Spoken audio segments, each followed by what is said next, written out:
name is Ronald Miller. I was a 35-year employee with the Soil Conservation Service and federal government. Started my career in Colorado and was in several locations. The focus of our talk this evening will be principally my activities involved when I was a district conservationist in eastern plains of Colorado and the northeastern Colorado area, principally Weld County. Set the stage about what we're talking about here this evening is basically Colorado's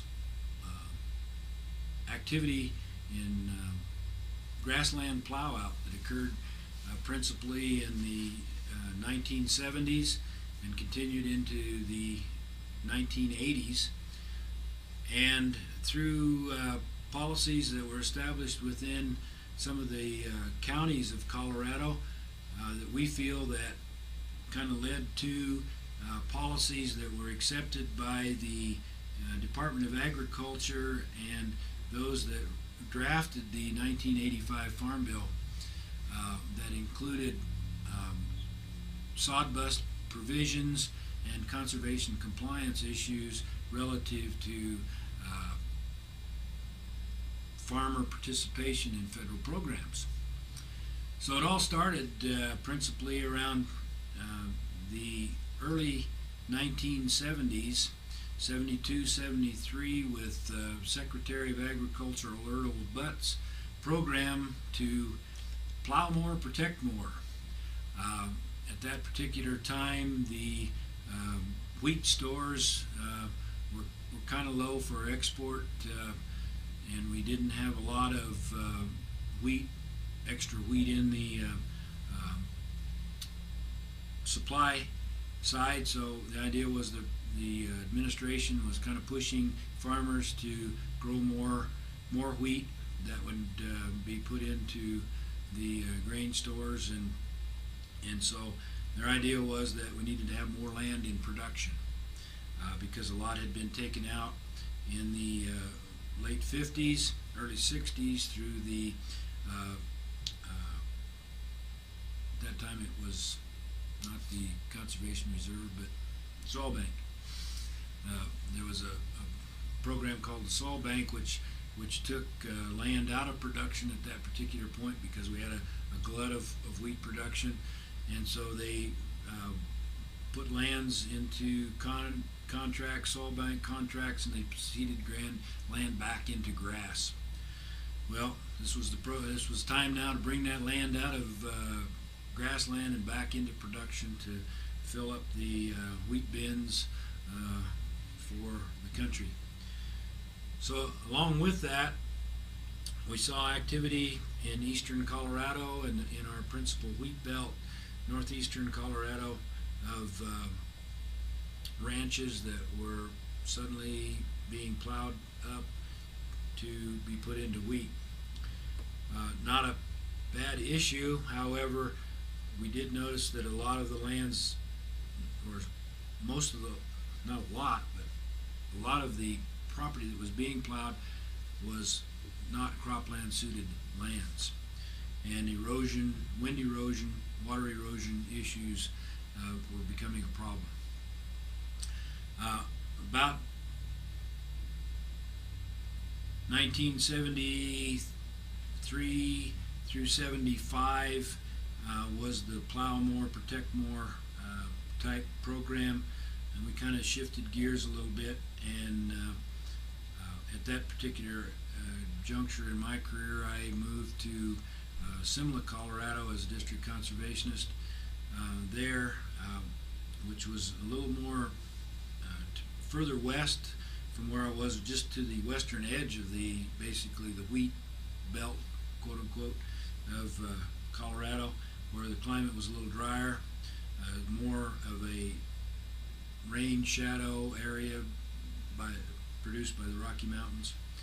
And here again, we were seeing lands that were being put into production that probably were Class 6 lands, not cropland suited, that needed protection. In 1976, I moved to Greeley, Colorado, as district conservationist there with the West Greeley Soil Conservation District, and was primary responsible for soil conservation service programs within Weld County. At that particular time, Weld County, Colorado was the second largest agricultural producing county in the United States, second only to the San Joaquin Valley of California in agricultural crop production, dollars from agricultural crop production. So it was a pretty high agricultural economic area, and through a lot of the Weld County, of course, irrigated, non-irrigated cropland, probably the higher production areas, of course, were in the irrigated cropland, but our more erosion problems were present in the non-irrigated areas, principally in northeastern part of the county. We saw then, in also during that same period, we were going through about the dregs of a 5-year drought, and cattle prices were down. Most of the ranchers were having some tough times keeping up with their mortgage payments and just economic conditions and all. And so it was kind of ripe at that particular point for people with investors with money to want to offer them for buyout of their particular lands, and with the total intent of plowing those out for grasslands out for cropland and increasing the land value. At about that time, typical rangeland in that area would sell for $75 to $100 an acre. Plowed and producing a dryland crop, it was worth double that and up to maybe even triple that, depending on the individuals that were willing to purchase it. So you could take the land value from $75 to $150 land and take it up to $300, $400 an acre just by plowing it and planting it to a crop. Whether it was prudent or not, or whether the land was actually cropland suited or not, it didn't matter about the land value. It was the fact whether it was cropped or whether it was grass. So we had several realtor entrepreneurs, if you will, within eastern Colorado, that was their total intent on their money-making projects, was to buy up tracts of land, plow them, plant them to a crop, and advertise the land for sale and try to sell it as cropland. We had some large tracts of rangeland that were owned, in one in particular piece of property that was a grazing association. It was an organization of several ranchers in the area that had gotten together, pooled their money, purchased a large tract of land, and then they each had shares in that land and could graze their cattle on that land during the summer, and then they would take their cattle back to their own ranches and farms in the wintertime and feed them there. And of course that gave them access to rangeland, and this one particular unit was called the Briggsdale Grazing Association. Well, in the early 70s, they were all experiencing these economic trials, and they got to the point that they didn't want to keep this piece of property together anymore as a grazing association, so they put it on the market, and it was purchased by one of the realtors. And the first thing that the realtor did was go out and plow up vast tracts of that ranch to plant it to crop and to advertise it for sale.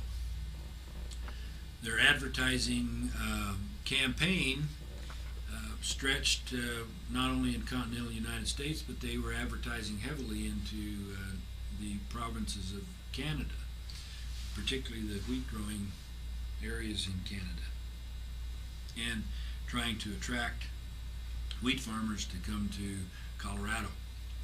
Well, at that particular time in Canada, cropland, non-irrigated cropland, was bringing about $1,200 an acre in Canada. So when you had a advertisement in the local newspaper in, say, in Saskatchewan, Canada, for cheap Colorado land at $400 an acre, good productive Colorado land, a lot of these folks thought, wow, this is an opportunity for us to expand our operations maybe into Canada, into United States, or in some cases we had a lot of the younger fellows from the farms that their brothers and other had taken the farm, and there wasn't any room for them, so they needed to move on to new locations, and so it looked bright for them to be able to relocate, say, to Colorado and establish homes and make a livelihood there. So it was very attractive. Principally, a lot of these lands that were plowed up, they'd be cropped the first year. Usually, grassland, when it's first plowed out, you release a lot of the nitrogen and that's built up in the soil over the time that the grass has been established, and so you get a real nice first crop off of that land, providing the moisture is adequate to get the crop germinated.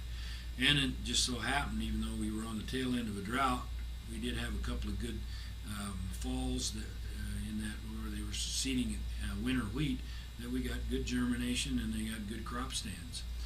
Well, that looked pretty good to these young guys that were coming down from Canada looking at the land and trying to relocate, and they thought, wow, that looks pretty good, so we'll see about buying that and relocating. Well, they took the first crop off. Of course, the real estate agent would get the crop, and so that was money in his pocket. And then he would, in most cases, they stubbled back, or they replanted a new crop right back into the stubble of the first crop, and hoping to still take advantage of the nitrogen and nutrients that were still there from the sod. And lo and behold, in a lot of cases they did a pretty good job in being able to get another crop growing, and that even looked more attractive. So these young Canadian farmers came down, bought the land. They were about in the third year of production on that land after it had been plowed out, and the dry weather, soil conditions, the whole thing hit them, and we ended up with some real windy springs, heavy winds, and they suffered some severe wind erosion problems. When I first came into the Greeley area and made my tour in northern Colorado, northern Will County, Colorado, I knew that there had been wind erosion was prevalent in the area. It wasn't a new issue. It had been there for a long time, and particularly when I would go down a county road, and you would see a fence row that was maybe, the fence was up about 10 to 15 feet above the road. And I asked one of our board supervisors one day, I said, how come those fences are up there so high? And he said, when the first fence blew over, he said they just put another fence on top of that one. And he said when the second one got blown over, they just put another fence on top of that one. He said, what you're looking at is the third fence. So he said, so that indicated that wind erosion was not a new issue in northern Will County, Colorado. Hit them, and we ended up with some real windy springs, heavy winds, and they suffered some severe wind erosion problems, to the extent that in one case they actually blew under about well, it was about 3 mile stretch of 4-wire fence that was completely buried, and it just happened to be adjacent to the Pawnee National Grasslands that were, of course, administered by the U.S. Forest Service. So the Forest Service they weren't too happy about their fences being blowed under, and so they had to go in and remove all the soil back, take out the fence. Of course, it became quite a project to be able to plow out the soil that had blown in the fence, remove the fence, move the rest of the soil, get it out of there, and then come back and rebuild the fence. Also, there was some other private land adjacent to it that suffered some damages, which as time went on, the landowners filed civil lawsuits against them and so on. Colorado also has what we call a soil blowing act, which allows that any private landowner that allows their property to actually blow from wind erosion onto another property owner, the property owner that is harmed can make complaint to the county commissioners, and the county commissioners can cause action to have the landowner stop erosion or make the damaged person whole from their experience.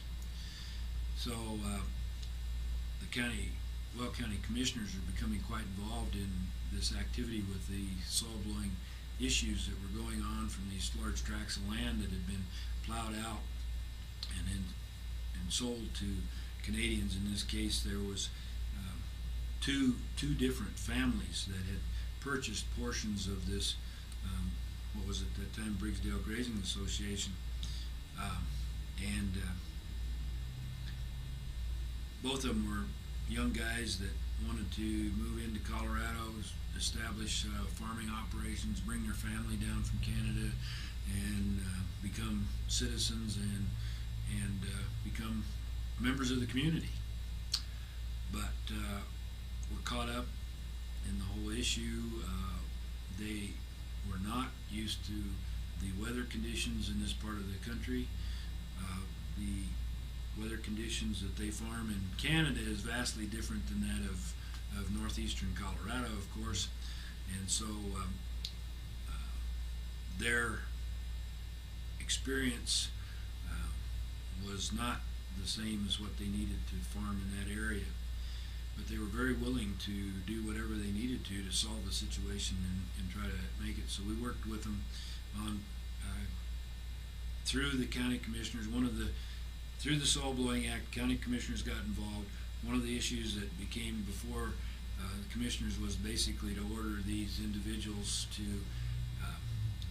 prepare conservation plans with the Soil Conservation District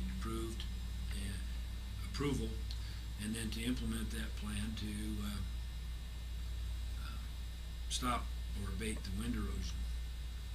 And of course, one of the things that we worked with them on the plan, of course, was establishing strip cropping, minimum tillage to maintain maximum soil cover with residues and all that. So my background in college and through school was in soil conservation and agronomy. So that is how I approached basically the working with these individuals in the planning operations, was using agronomic techniques and so on to establish the conservation plan, dealing with, at that time we were just Roundup and a few specific herbicides were now available and labeled for use on wheat. And so it was things that through this nature that we started to get into the chemical fallow type of operations with reduced till and minimum till, and so that was some of the basis for their conservation plans that we worked with them to abate the wind erosion problem, were strip cropping, minimum till, reduced till operations. And they were very, very interested in doing that, and they implemented those particular plans. About the same time, and this was we were looking at the years here about 78, 79. Um, um, during that time, of course, the locals, quote unquote, local ranchers and farmers were kind of watching the situation about what was going on between the county and how they were handling issues with the Canadian landowners and all this. And there was a lot of them out there that wanted to plow up a few acres here and there themselves, but they were kind of watching the issue to see how things were going to work out. But well, we were dealing along about 1981, 82, east of Greeley, Colorado,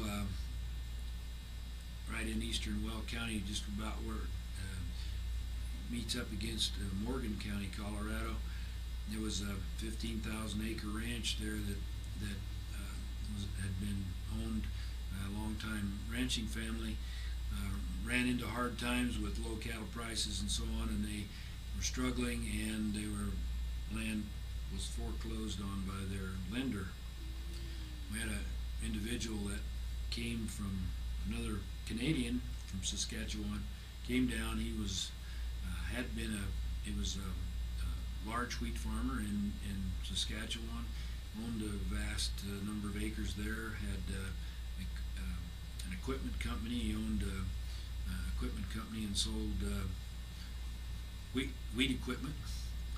And he wanted to establish a wheat farm in Colorado. So he came down, was looking around and a lot of places. I mean, he made a lot of inquiries in different places, but he kind of based himself out of Briggsdale, Colorado, which was to the north of where this ranch was located, and found out that this particular property was going to be on the sale. So he made inquiry, and he was checking it out. Came into the Soil Conservation Office, district office, in which I was there, and he and I sat down and had a conversation about it. I got out the soils maps for this particular ranch, and we went over it. I explained these. We talked about the soil characteristics and the soil survey information that was available for it. And the principal fact was that about 2/3 of the ranch property was what we call Class 6 soils, or non-cropland suited. There were some tracts of land that were fairly good size, maybe 320 acres or so in size, that were Class 4 soils that could be farmed, but they still had erosion problems. I mean, they were Class 4 because of erosion. They were sandy soils, and care was needed to keep them from wind erosion and that sort of thing. So he and I, in conversation, were talking about some of the farming practices that would be needed to conserve some of those lands if they were plowed. Well, he immediately went out and purchased the property, and decided that he wanted to immediately plow out 4,000 acres of land, of which the 4,000 acres in this particular block were, again, a high percentage of it was Class 6 land. County commissioners, a couple of them being farmers and having the ear of the local farmers, had heard via the grapevine that this was going to take place, and they were interested in becoming more proactive in the activity that was going on in the county relative to plow out of grasslands and the erosion problems that were inherent thereof. So they had met or requested, I guess, the Soil Conservation District to give them some ideas or recommendations on their thoughts on what might, how things might happen or how it would take place. That we could kind kind of get a proactive stance. And one of the things that we recommended through the Conservation District was that before any grassland was plowed, that we recommended that the producers have a conservation plan approved by the district on how they were going to farm that particular parcel, and that in order for it to be approved by the district, it needed to, of course, meet conservation goals of soil erosion from both wind and water erosion.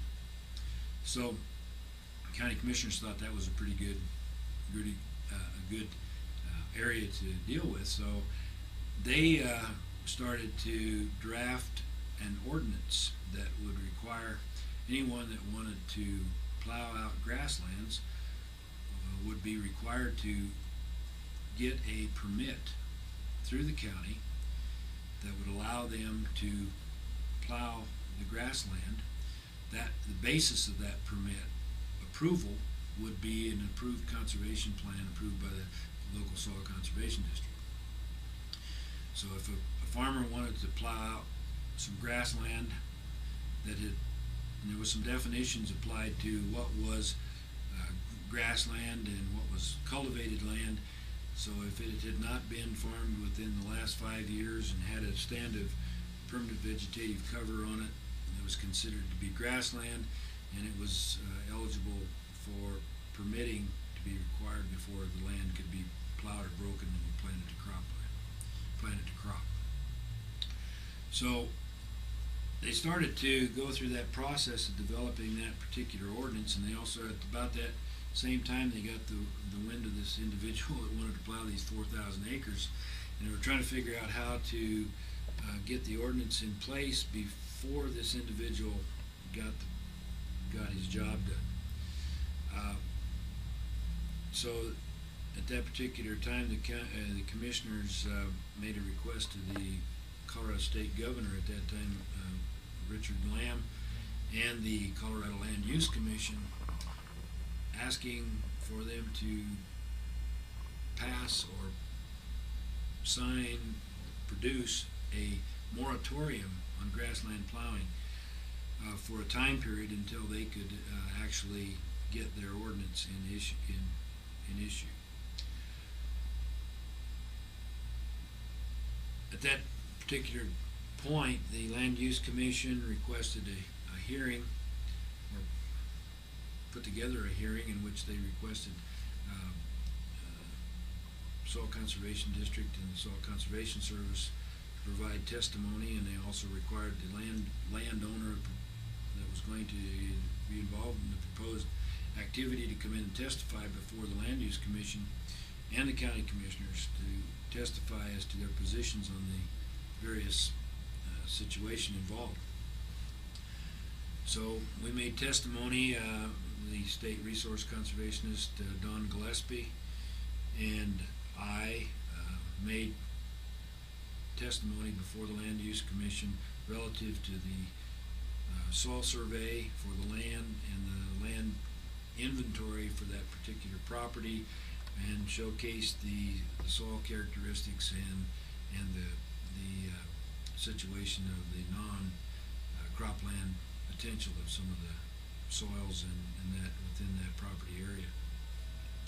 At the same time, the landowner testified to his ability as a farmer to be able to farm that in a conserving manner, testifying that he had the equipment and the wherewithal to do it in a manner that would be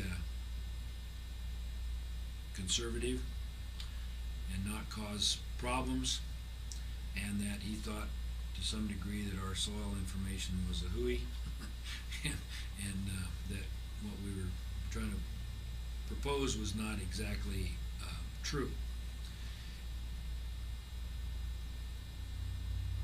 And the commissioners, of course, presented their ordinance that they wanted to get in place about the plowing restrictions, conservation plan, approval authority, and so on. The results of the hearing and from that, the Land Use Commission requested a tour, and so I took the members of the Land Use Commission, the Commissioner of Agriculture, Colorado State Commissioner of Agriculture, the State Lieutenant Governor, and Weld County Commissioners on a tour of our area in Weld County, showcasing the areas that we had had prior problems with, in addition to the area that was considered to be plowed. After our tours, I guess it was involved. There was a couple of days that we were involved in a tour. The Land Use Commission made a recommendation to the governor that he, in fact, sign a moratorium for grassland plowing in Weld County, Colorado, and they put that into place to, I think it was 60 or 90 days, which would allow the time limit for the county commissioners then to get their ordinance in place. But right after the initial hearing, the individual went home, cranked up his tractors, moved into the area and started plowing the land. So he got, and he hired about every large four-wheel drive tractor in the area that he could find, farmers in the area that wanted to help him to plow land. They worked 24 hours a day, 7 days a week out there plowing land. He did, in fact, get about 2/3 of his, about 3,000 acres, basically plowed before the moratorium was be made. So we got it, the moratorium did get him stopped on some of it, but he did accomplish part of it. And unfortunately, the area that he did get accomplished or plowed was the most of the Class 6 land. And so county commissioners did get their ordinance passed. We did move into a period of time then in Weld County in which, in order to plow grassland, and there was a penalty phase in that. If someone could turn someone in for plowing grassland, there was it was a $500 fine for plowing grassland without a permit.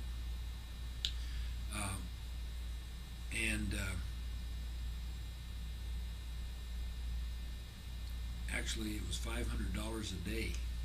The commissioners could assess a $500 a day fine for the until they ceased and desist their operations.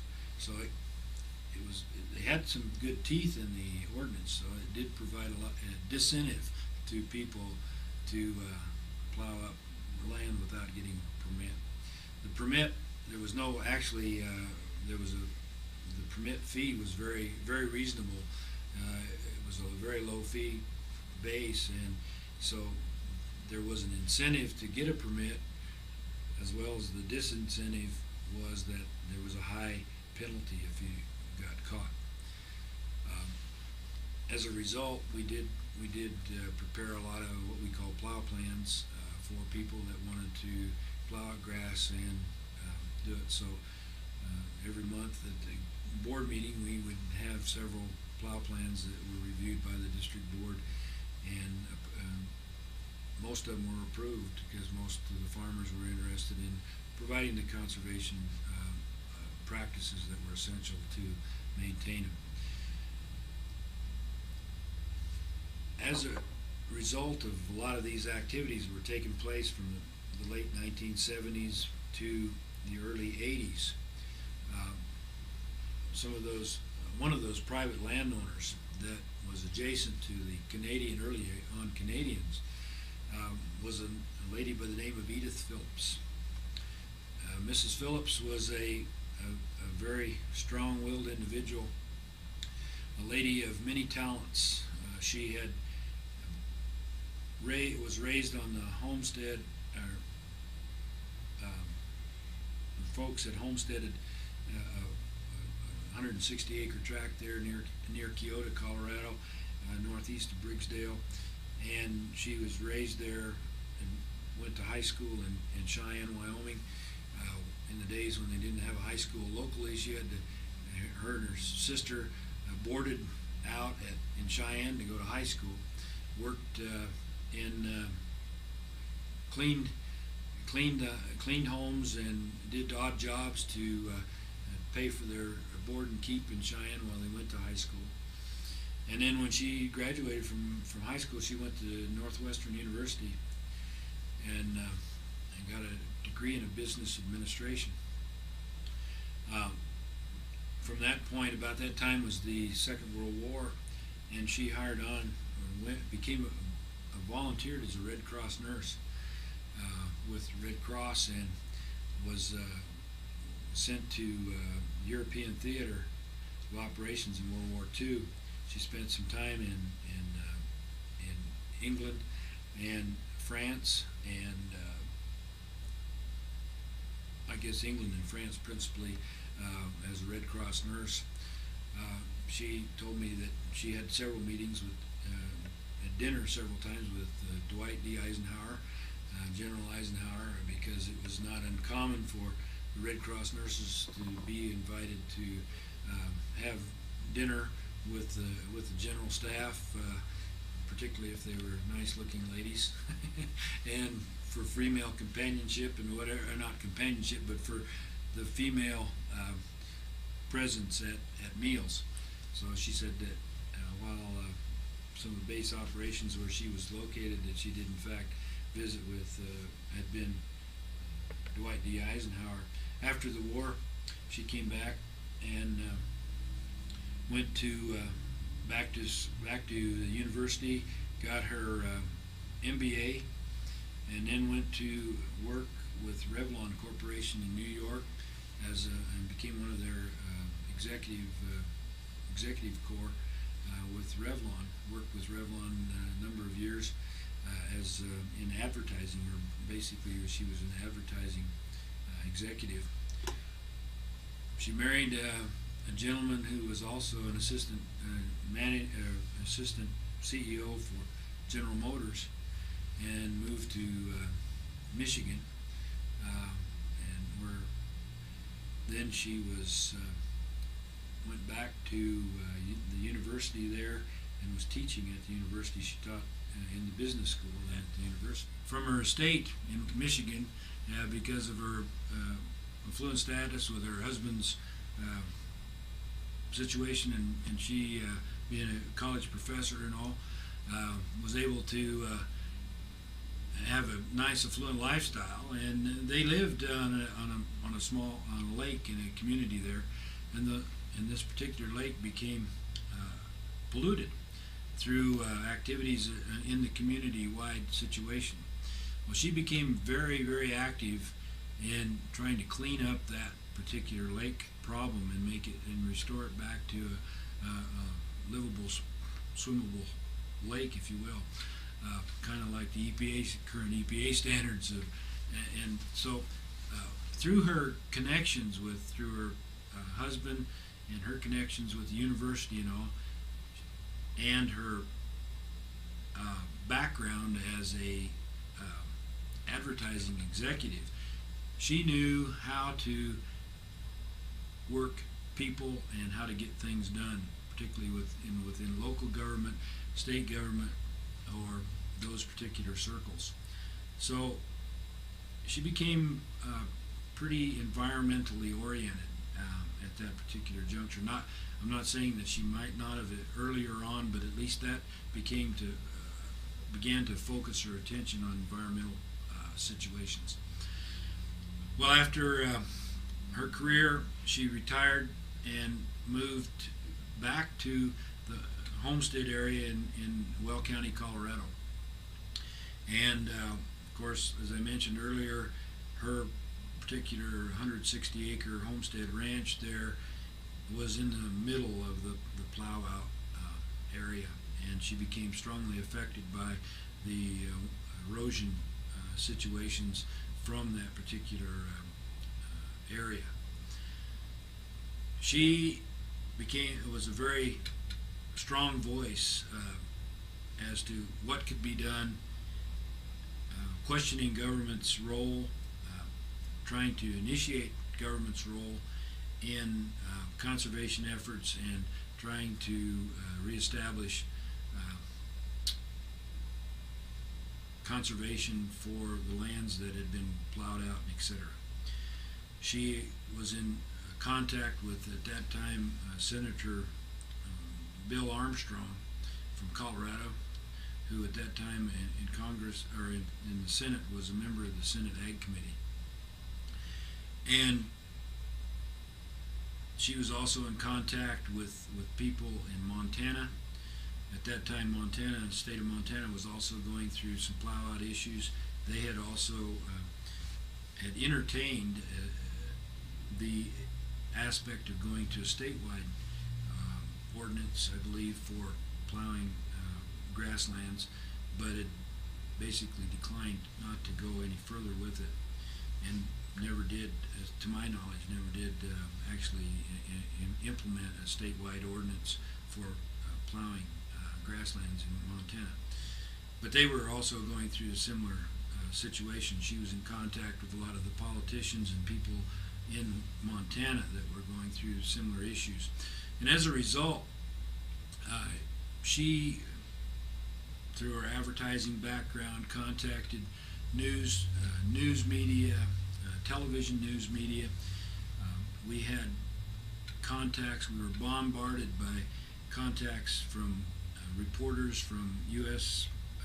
News, World Report, New York Times, Wall Street Journal, National Geographic. We just had a bombardment of national newspapers that were in our area looking at this particular situation as she was clamoring for national attention. She was showcased on one morning on Good Morning America. Became a news item, and she was able to talk about the plow-out issue, the fact the wind erosion problems and so on that were happening in northern Will County because of the plow-out, grassland plow-out. So through her, Edith Phillips's activity, our situation there granted national attention. National attention enough that I believe that Senator Armstrong was able to work through, at that time they were in the process of drafting the 1985 Farm Bill. I believe at that time the title of that was the Food Security Act, and put in provisions in the 1985 Farm Bill, Food Security Act, provisions of the sod bust provisions and conservation compliance provisions in that Farm Bill, that anyone participating in USDA programs were required to have conservation plans on cropland to be able to participate in programs. And if they were planning on plowing out any grassland to bring it into cropland production, that it have a conservation plan on that land before it could be plowed out, an approved conservation plan. So the conservation compliance and sod bust provisions, I believe, of the 85 Farm Bill came about basically because of our activity in northern Will County in addressing plow out of fragile grasslands. And so that kind of in that sense, we kind of feel, or I feel, that we probably had some roundabout aspect in the national drafting, or if you will, the coming out of conservation compliance aspects of farm bills. And currently all farm bills since 1985 have carried on the sod bust provisions and conservation compliance as a portion of the Farm Bill activity. In addition, other issues have come to light. water quality issues have been added as principal focus points. Preservation of wetlands was also became a factor in subsequent farm bills later on for preservations of natural wetlands within the United States and the cropland areas. So, in some degree, or I feel maybe a lot degree, we in northern Colorado had some effect on the national programs, and we're able to show a pathway anyway in which these particular programs can be instituted. Particular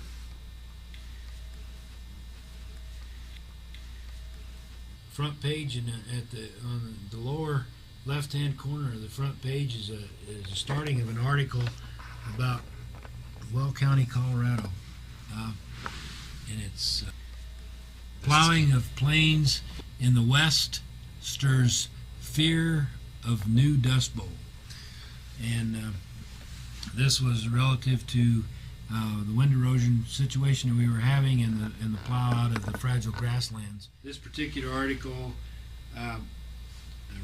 reference quotes from at that time Assistant State Conservationist Don Moss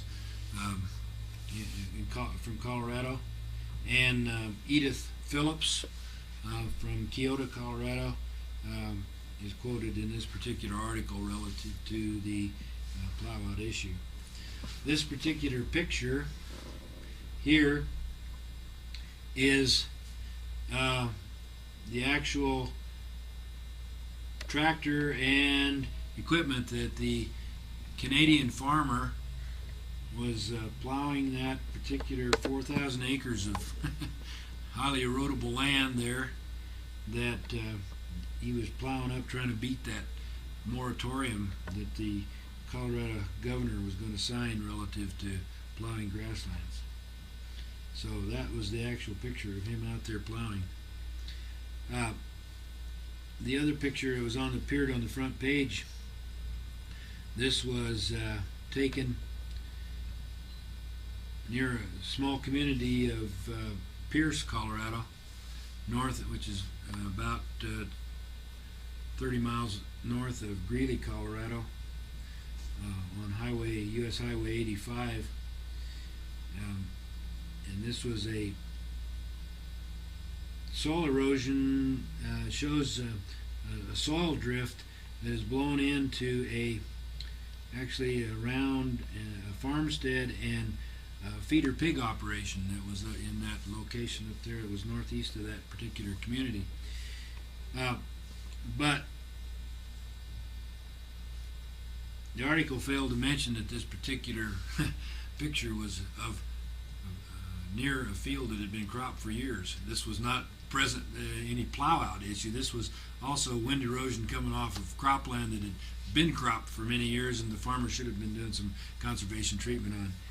But it just also indicated that that particular time of the drought and the soil blowing problems that we were having in the area at that particular time. So we got national focus from at least that day in New York Times, and I know we had articles like I mentioned in the U.S. News and World Report, Wall Street Journal. Unfortunately, I don't have a copy of the Wall Street Journal, and I was actually quoted in the Wall Street Journal, but I don't have that one. We had a local reporter in the Greeley area with the Greeley Tribune at that time, still there as far as that goes. As earlier mentioned, Well County did get their plowing ordinance in place, and it passed about, I believe it was right at the end of May or the early part of June of 1982. And this was a pretty monumental task that, as far as the state of Colorado is concerned, because this was the first county that actually instituted an ordinance relative to land use policy and had a situation in hand for enforcement as well as a fining capability for misuse, if you will, of land use. So it was pretty monumental time and time period. So it became good news, I guess, around the state, and in some degree nationally, as mentioned through Edith Phillips' contacts and the other things that we had with the print news media, as well as television. As a result of that, the State Soil Conservation Office Service Office applied for me to the Federal Executive Board of Denver, which is made up of, Federal Executive Board is made up of all the U.S. government agencies within Denver and Colorado. They all have a representative on that particular board, and each year the Federal Executive Board has an awards program in which they give out awards to what they feel deserving federal employees within the state. And I was submitted for an award to the Federal Executive Board, and at the Federal Executive Board annual dinner on September 8, 1982, I was awarded the Outstanding Achievement in Environmental Conservation Award from the Federal Executive Board of Denver, which was at that particular time, and still is, a very proud moment in my particular career as far as recognition of the work that happened relative to this particular issue. And the award basically is based on my work with the West Greeley Soil Conservation District, the Will County Commissioners, and the Colorado State Land Use Commission, as well as the Colorado Governor's Office. So